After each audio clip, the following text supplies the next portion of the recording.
verdades sobre o vaso escolhido, parte 2. Vou repetir. O tema da mensagem nesta noite é as 7 verdades sobre o vaso escolhido, parte 2. A primeira verdade sobre o vaso escolhido, nós vamos encontrar em Atos capítulo 9, versículo 5, para você que deixou a sua Bíblia aberta. A primeira verdade sobre o vaso escolhido é que o vaso escolhido, ele cai em terra diante da glória de Deus. Vou repetir. A primeira verdade sobre o vaso escolhido é que ele cai em terra diante da glória de Deus. Diz a Bíblia, não irmão Cleito, em Atos capítulo 9, versículo 4, parte A, e caindo em terra, cala a chuva. Quem é esse que caiu em terra? Saulo, quando Jesus se apresenta para ele em um clarão de luz. Algo semelhante também aconteceu com João em Apocalipse capítulo 1, versículo 17, diz assim: e eu, quando vi, caí aos seus pés como morto, e ele pôs sobre mim a sua destra, dizendo-me: não temas, eu sou o primeiro e o último. Eu vou repetir esse finalzinho porque é muito forte. Não temas, porque eu sou o primeiro e o último. Então a primeira verdade, eu repito, sobre o vaso escolhido é que o vaso escolhido, ele cai em terra diante da glória de Deus. E a glória de Deus, ela está aqui neste lugar. E onde a glória de Deus está, tem cura. Onde a glória de Deus está, tem renovo. Onde a glória de Deus está, tem resposta. Aonde a glória de Deus está, tem avivamento. A segunda verdade sobre o vaso escolhido é que vaso escolhido ouve a voz do oleiro. Vaso escolhido ouve a voz do oleiro. Diz a Bíblia, não irmão Cleito, em Atos capítulo 9, versículo 4, parte B, diz assim: ouviu uma voz que lhe dizia. O que é isso? É Saulo ouvindo a voz de Jesus. Em 1 Reis capítulo 19, versículo 12, simbolicamente falando, colocando Elias como vaso na mão de Deus, porque ele é caracterizado por alguns estudiosos como o profeta do fogo, aquele que profetiza, sempre fala aquilo que as pessoas não querem falar, não querem ouvir, perdão. Então Elias, a Bíblia vai dizer que em um momento da sua trajetória ele vai ouvir uma voz mansa e delicada. A segunda verdade sobre o vaso escolhido é que ele ouve a voz do oleiro. Elias, repito, simbolicamente falando, ele é um vaso nas mãos de Deus. E em 1 Reis capítulo 19, ele ouve a voz do oleiro. Eu quero destrinchar um pouco isso com a igreja. A Bíblia vai dizer que Jezabel está aniquilando os profetas. A Bíblia vai dizer que quando chega até Elias a notícia de que Jezabel quer matá-lo, que Jezabel quer a cabeça dele, ele vai para debaixo do pé de zimbro. E a Bíblia diz que ele se assenta, e logo aquele que estava sentado passa a dormir debaixo do pé de zimbro. E diz a Bíblia que ele vai dizer: Senhor, toma agora a minha vida, porque eu não sou melhor do que os meus pais. Diz a Bíblia, irmão Cleito, que o anjo veio, despertou Elias, deu pão na brasa para ele, deu botija de água, e Elias se alimentou. Após ele se alimentar, a Bíblia diz que ele voltou a dormir. Olha para cá, Jesus vai dizer no Novo Testamento: eu sou o pão da vida. João capítulo 4, ele não disse, repito, ele não disse, mas eu gosto dessa colocação. Ele poderia ter olhado dentro dos olhos daquela mulher samaritana e ter dito: mulher, eu sou a água. Então perceba que quando o anjo vem até o profeta Elias e dá pão na brasa e botija de água, simbolicamente falando, ele está fazendo o que nós viemos fazer aqui. O que? Recebeu uma porção do pão da vida. Recebeu mais um pouco desta água. E a Bíblia vai dizer que o anjo, ele não veio só com pão, ele não veio só com água, mas ele também veio com uma palavra. E qual é a palavra, irmão Pedro? Levanta-te, come e bebe, porque muito longa ainda é a tua caminhada. Eu já quero liberar uma palavra para você que pensou que ia parar. Eu já quero liberar uma palavra para você que pensou que ia desistir. Eu já quero liberar uma palavra para você que se acha que está avançada em idade e está pensando, cogitando em deixar com os mais novos, com as mais novas. Deus está dizendo: levanta-te, come e bebe, porque muito longa ainda é a tua caminhada.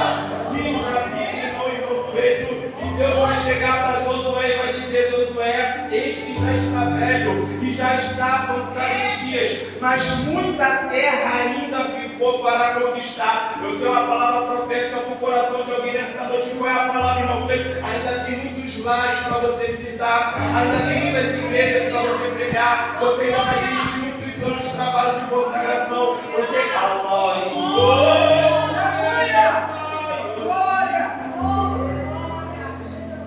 eu vou correr porque eu preciso voltar para o texto do tema.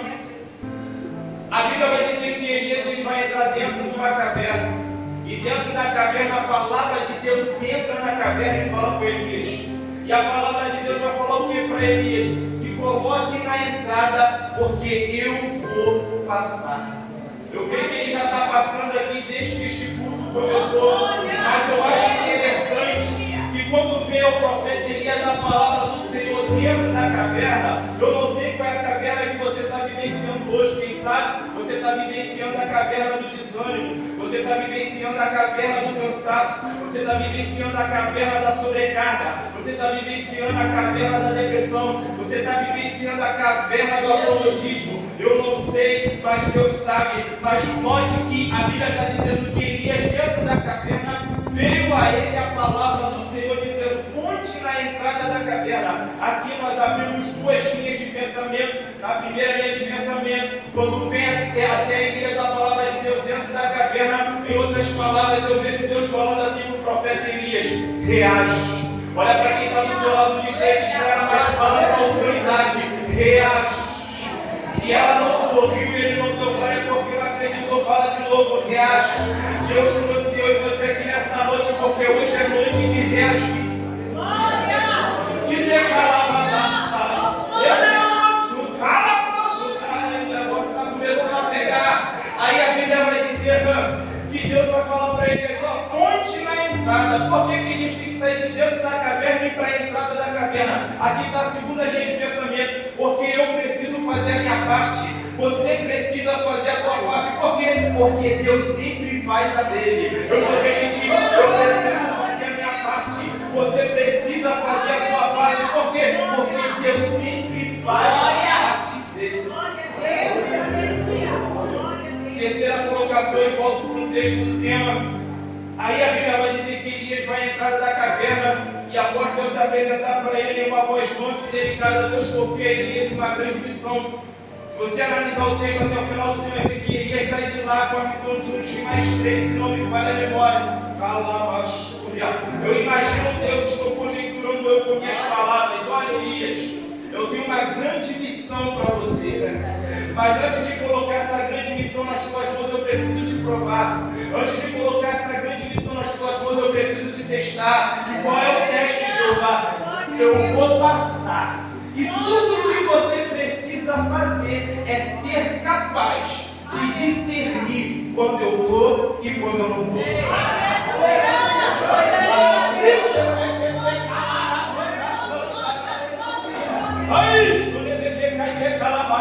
Aqui eu quero abrir um parênteses e dizer para você que Deus ele tem uma grande missão para você. Quem sabe você para aqui dizendo: eu não prego muito bem. Quem sabe você para aqui dizendo: eu não toco instrumento muito bem. Quem sabe você para aqui dizendo: eu sou um pouco tímido, eu gaguejo, eu esqueço o que eu vou falar. Esse negócio de dirigir tudo não é comigo, esse negócio de liderar não é comigo. Mas Deus está dizendo que tu és vaso escolhido, e eu tenho uma grande missão para você. E tem mais: essa missão só cabe em você.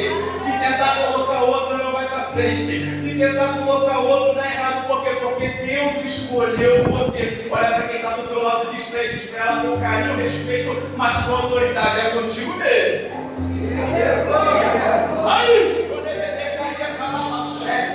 você tinha uma graça no governo. Oh, aleluia. Terceira colocação. A Bíblia vai dizer, não vou dizer na ordem que aconteceu os fatos, mas vou me agarrar à importância do fato. A Bíblia vai dizer que veio o terremoto, Deus não estava no terremoto. Por quê? Porque ele é toda a marcha que ele está. A Bíblia vai dizer que veio fogo, mas Deus não estava no fogo. Por quê? Porque não é todo rodoviário, não é toda língua estranha que Deus está. A Bíblia vai dizer que veio forte vento, mas Deus não estava no vento. Por quê? Porque não adianta querer que Deus está no vento que você catou com a tua própria mão, porque ele não está.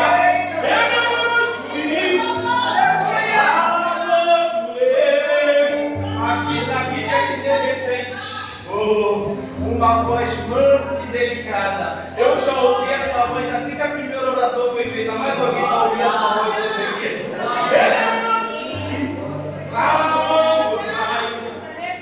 E a Bíblia diz que ele ouviu uma voz mansa e delicada. E aqui eu fecho a segunda verdade sobre o vaso escolhido.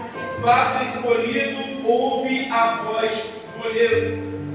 Perguntinha do Espírito Santo: quais são as vozes que você tem ouvido? Cuidado, uma advertência dos céus para mim e para a sua vida.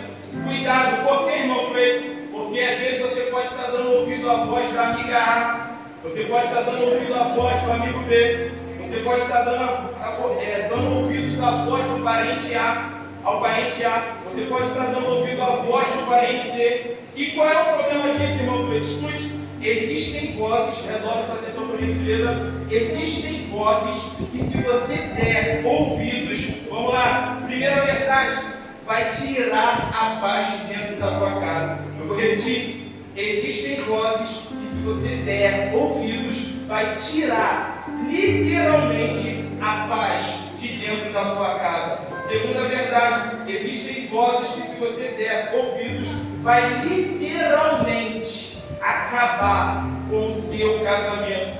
Vou repetir, existem vozes que se você der ouvidos, vai literalmente acabar com o seu casamento. Terceira verdade, existem vozes que se você der ouvidos, vai acabar com os seus sonhos.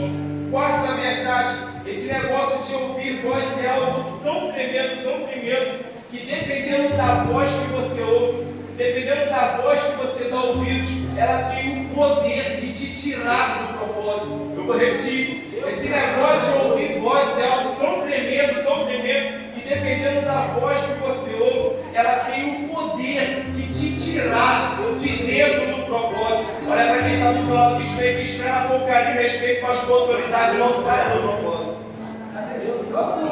Tudo que decalada sai. Você pode declarar isso comigo hoje, nessa noite após mim. Repita comigo bem forte, eu.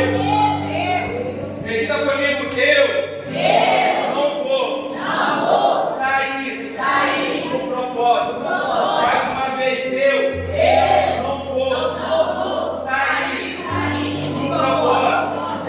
Agora, para tremer essas paredes após mim, eu não vou sair do propósito. Você pode adorar o nome dele?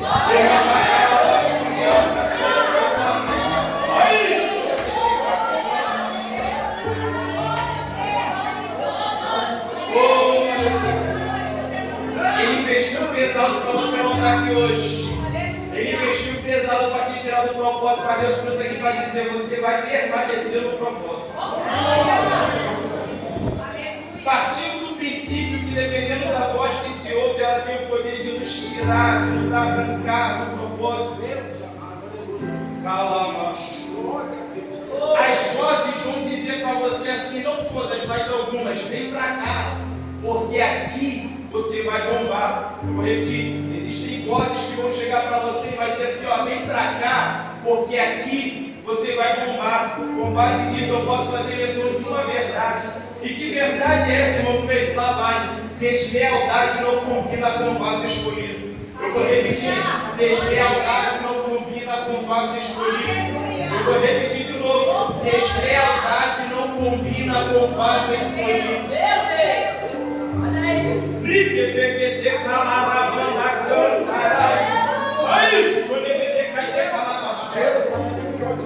Terceira verdade sobre o vaso escolhido, não se preocupe que são apenas 7. Vaso escolhido, em algum momento da sua trajetória, é confrontado pelo próprio Deus.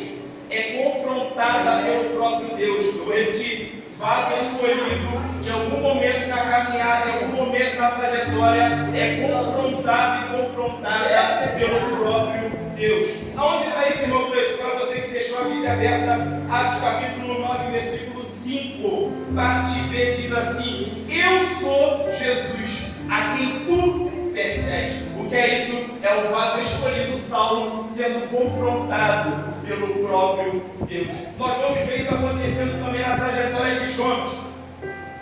Jonas capítulo 1, Jonas não vai dizer com a sua boca, mas ele vai dizer com suas atitudes. O que, irmão Cleiton? Não para Deus. Deus falou, vai pregar em Nínive. Ele não disse com a boca, mas disse com as atitudes. Não vou, não quero, não faço. Aí eu vejo agora Deus dizendo, eu vou mostrar para você que tu é vaso escolhido. Eu vou te confrontar. Aí a Bíblia vai dizer que Deus envia uma tempestade no navio que Jonas está. O barco, o navio estava para se quebrar. A Bíblia vai dizer que o confronto foi algo tão real na vida de Jonas, que ele foi lançado ao mar e Deus preparou um grande peixe. E ele foi parar nas entranhas de um grande peixe. Eu preciso morrer. Então, com base nisso, eu vou fazer menção de uma verdade. E que verdade é essa, meu peito? Lá vai.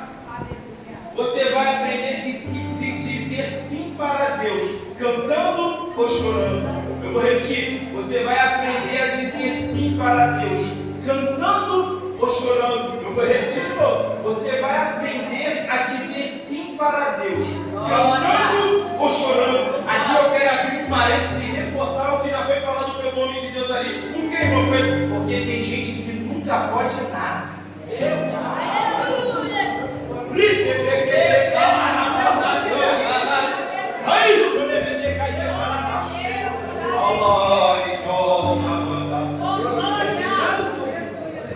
Irmão, prega, não posso. Dirige culto, não posso. Lidera, não posso. Ajuda no evangelismo, não posso. Coopera na faxina, não posso. Tem gente que nunca pode nada. Repita comigo bem forte que Deus nos guarde. Repita comigo bem forte que Deus nos livre. Olha para cá, partindo do princípio da terceira verdade sobre o vaso escolhido, que em algum momento na trajetória o vaso escolhido ele é confrontado pelo próprio Deus. Números capítulo 22, versículo 9.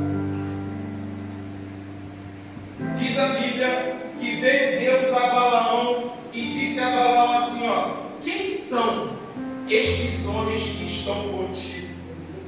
Eu quero abrir um parênteses, o que é esse, irmão Cleiton? É Deus confrontando Balaão. Segundo alguns estudiosos da Bíblia, não sou eu que estou falando, alguns estudiosos da Bíblia vão caracterizar Balaão como um profeta que ficou cego pela proposta. Então, em Números capítulo 22, versículo 9, Deus está confrontando Balaão, dizendo quem são estes homens que estão contigo. Em outras palavras, vou dizer com minhas palavras, é como se Deus estivesse dizendo assim para Balaão, olha Balaão, eu te conheço e sei quem você é, mas eu não conheço estes que estão contigo. Com base nisso, eu posso fazer menção de uma verdade. Que verdade é essa, irmão Pedro? Olha para cá. Você receberá convites e propostas tentadoras, mas o Senhor está dizendo não vá com eles. Eu vou repetir, você receberá convites e propostas tentadoras, mas o Senhor está dizendo não vá com elas. Você receberá convites e propostas tentadoras, mas o Senhor está dizendo não vá com eles.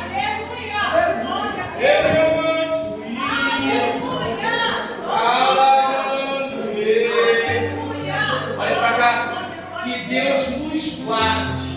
Ele olhará de cima para mim, para a tua vida, e dá uma olhadinha nas pessoas que nos cercam e dizer assim, o que você está fazendo no meio deles? Eu vou repetir, que Deus ele nos guarde. Ele dá uma olhadinha lá de cima para mim e para a tua vida, para aqueles que nos cercam, e dizer assim, o que você está fazendo no meio deles?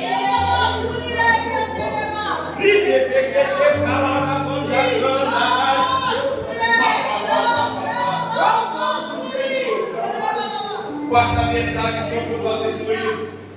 Vaso escolhido se levanta. Aqui eu quero abrir um parênteses. Explica melhor, irmão. Vaso escolhido não fica prostrado. Vaso escolhido não fica prostrado. Oh, aleluia. Atos capítulo 9, você que deixou a Bíblia aberta, versículo 8, parte A. Diz a Bíblia, no irmão Pedro, e Saulo levantou-se da terra. Eu vou repetir, e Saulo levantou-se da terra. Quarta verdade sobre o vaso escolhido se levanta. Olha para quem está do outro lado do espelho, espera com carinho, respeito, mas com autoridade. Chegou a hora de você se levantar. Elevante-me, calabando-me. Explica esse negócio, irmão Cleito, vem comigo. Lucas capítulo 7, versículo 14, parte final, e versículo 15, parte A. A história da viúva de Naim. Jesus vai tocar no esquife que, segundo os estudiosos, vai simbolizar e representar o caixão dos dias de hoje, e vai dizer: jovem, a ti te digo, levanta-te. Diz a Bíblia, irmão Cleito, que o jovem que estava morto se assentou e começou a falar. Perguntinha do Espírito Santo. A ordem de Jesus foi para se levantar, mas a Bíblia diz que o jovem se assentou. Quem pode resistir ao poder da palavra? Quem pode ir contra o poder da palavra? Olha para cá, você que é mãe, você que é pai, vai dizer: se você vê um jovem, um filho, sobrinho, neto, o dia inteiro assentado no sofá, o dia inteiro assentado na cama, jogando videogame, maratonando Netflix, você vai fazer o que? Levanta daí, menino, vai varrer o quintal, vai arrumar o trabalho, levanta daí, moça, vai lavar a louça, vai varrer uma casa. Por que, irmão, você está usando essas ilustrações para que você perceba a diferença de que se levantar não é o mesmo de que se assentar? Diz a Bíblia que Jesus tocou no esquife, olhou para o jovem e disse: a ti te digo, levanta-te. Mas ele não levantou o corpo, ele se assentou e começou a falar. Por que, irmão Cleito? Lá vai. A ordem não foi para o corpo, a ordem foi para o espírito e para a alma. Se alguém tem mão para levantar, levanta. Deus está dando uma ordem para o teu espírito, Deus está dando uma ordem para a tua alma. E qual é a ordem, irmão Cleito? Levanta-te, levanta-te, levanta-te, levanta-te, levanta-te.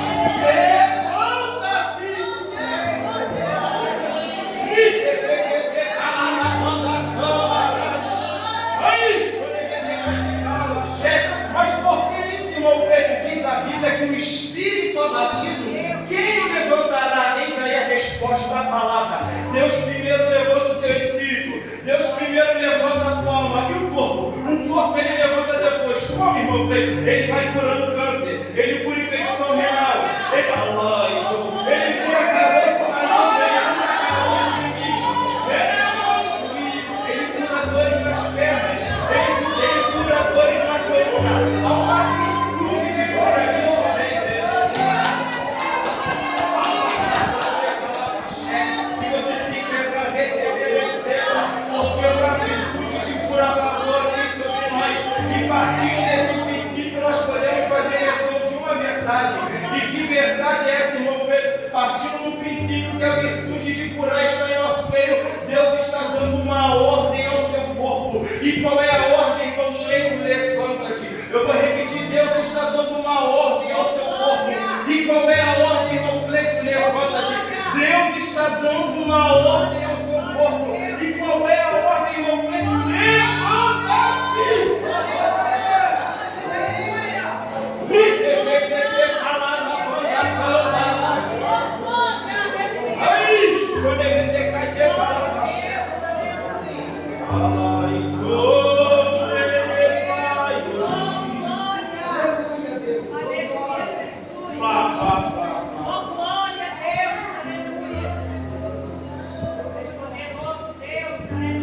A Bíblia vai dizer que o defunto se assentou e começou a falar, e isso me chamou a atenção.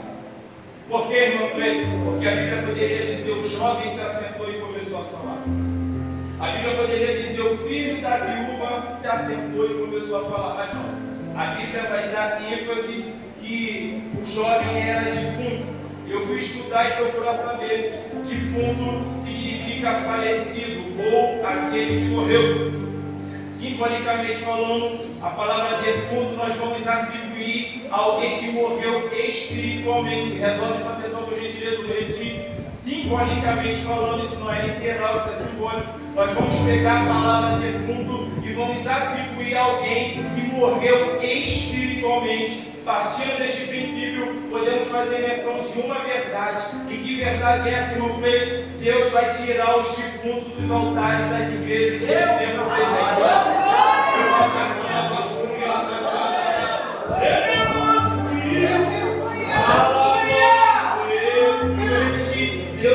tirar os defuntos dos altares das igrejas neste tempo presente.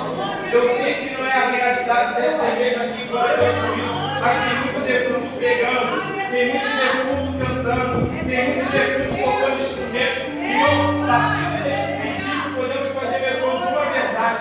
E que verdade é essa, irmão Pedro? Se morreu espiritualmente, repara o altar e clame pela vida. Eu vou repetir: se morreu espiritualmente, repare o altar e clame pela vida. Por quê?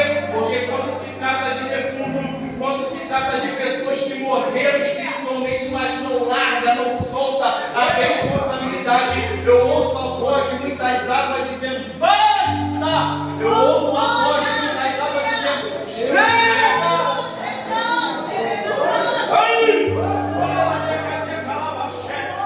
Deus me deu essa oportunidade nesta noite para dizer: a porta ela continua estreita. Eu vou repetir: a porta ela continua estreita.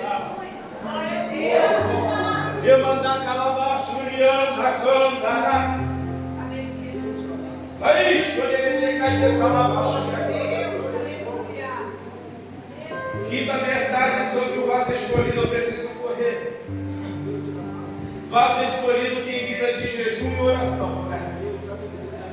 Atos capítulo 9, versículo 9 e 11. Parte final diz assim: e esteve 3 dias sem ver, e não comeu e não bebeu. Quem é este? Saulo.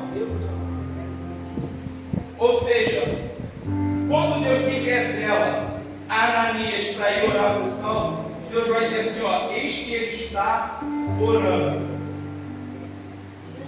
Então, simbolicamente falando, Saulo, ele já estava no jejum e na oração. Por que simbolicamente falando, irmão Cleiton? Porque nós sabemos que jejum não se trata só de ficar sem comer e sem beber, né? Jejum não se trata só de ficar sem comer e sem beber. Então, simbolicamente falando, por quê? Porque a aflição dele não dá para medir. Não dá para medir a dor de Saulo. Ele ficou cego literalmente durante 3 dias. E comprove, irmão, que não tem como medir, discernir a dor daquele homem. É só você fazer um paralelo com Ana.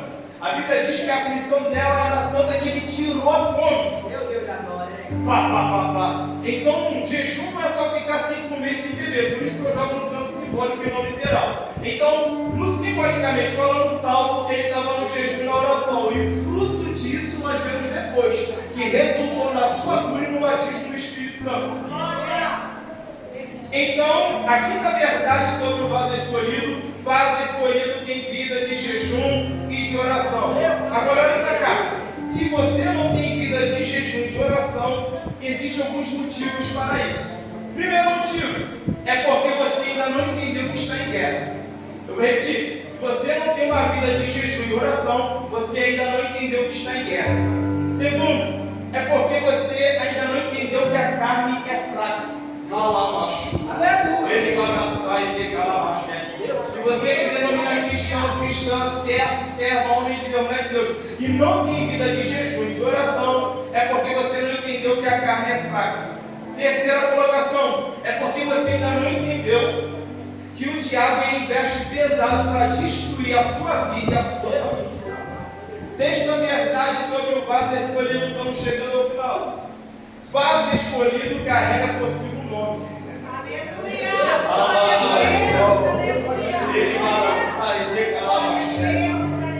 Atos capítulo 9, versículo 15 é o tema da festividade.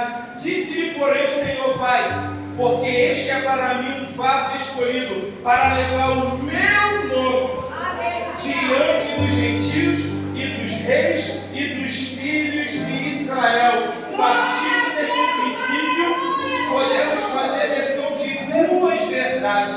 Primeira verdade: a questão não é o vaso, mas o nome daquele que escolheu o vaso.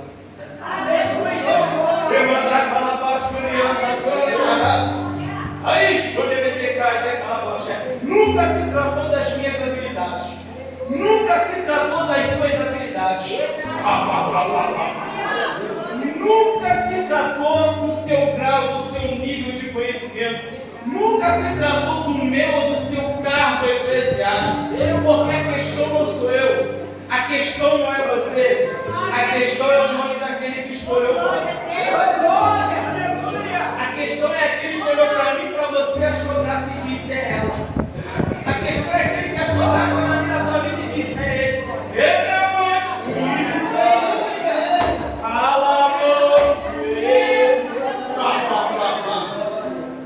Segunda verdade, o vaso escolhido carrega consigo um nome que é sobre todo o nome. Filipenses capítulo 2, versículo 9. Pelo que também Deus o exaltou. Exaltou quem? Repita comigo: Jesus. A igreja está ligada. Pelo que também Deus o exaltou soberanamente e lhe deu um nome que é sobre todo o nome. Sétima verdade, aqui começamos a concluir. A sétima verdade sobre o vaso escolhido é a verdade que ninguém quer, literalmente. E que verdade é essa, irmão Cleio? O vaso escolhido padece pelo nome. Todos querem a honra. Mas poucos querem padecer pelo nome. Muitos querem estar aqui e pregar. Muitos querem estar aqui e cantar. Muitos querem estar à frente. Mas poucos querem padecer.